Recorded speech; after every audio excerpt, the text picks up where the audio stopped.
Ukija, hebu njoo na tape measure. Niazimia hapo kwa mama kijukuu. Shoga yangu nataka tulipime hili jitu. Si unalijua? Isije katuharibia mambo siku ya siku. Nasikia hodi huko jamani. Wewe, shida. Mkate hizo simu zako kwanza. Ugeni ndio huo umefika jamani. Alafu nenda kamfungie chola kwa nje. Asije kutuharibia mambo. Jamani nyie, mimi nikumbusheni chumba changu kipi? Mimi sasahau. Yaani chumba changu kama mpangaji kiko wapi? Yala. Wewe sio. Hizi hela tutapata kwa nini kutualia dili na wewe? Mdogo wangu chumba chako hiki hapa.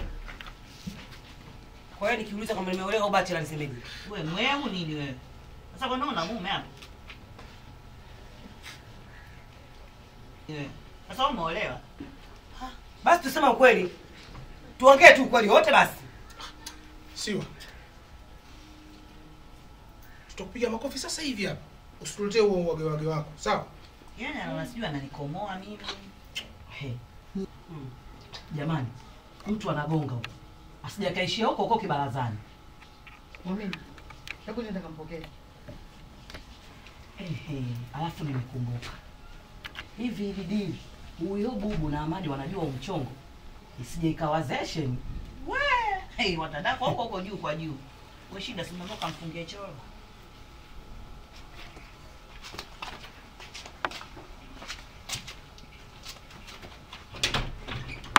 Unanifungia mlango kwa nje nani? Tulia wewe. Amri imetoka kwa baba yako. Mimi nitamvunja mlango afu tuone kama mtapata huo mgao ujue. Wewe Cholo.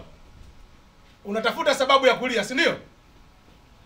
Basi mimi nitakupa hiyo sababu.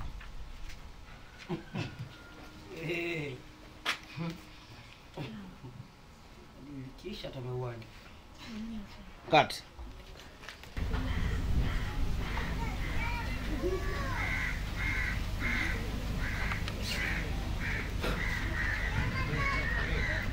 Habari. Salama.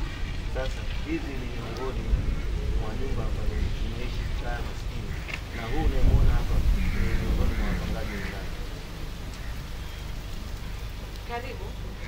Huko ndani mnaishi wapangaji wangapi? Na wengine wako wapi ili tuone majani? Wako wani. Nilikuwa natarajia ugeni. Tulisikia matangazo. Tunatarajia. Kwa mimi, hebu tuongoze wazi. Na nyumba nyingi za kuzishughulikia na ndugu afisa. Bila shaka. Ni huko.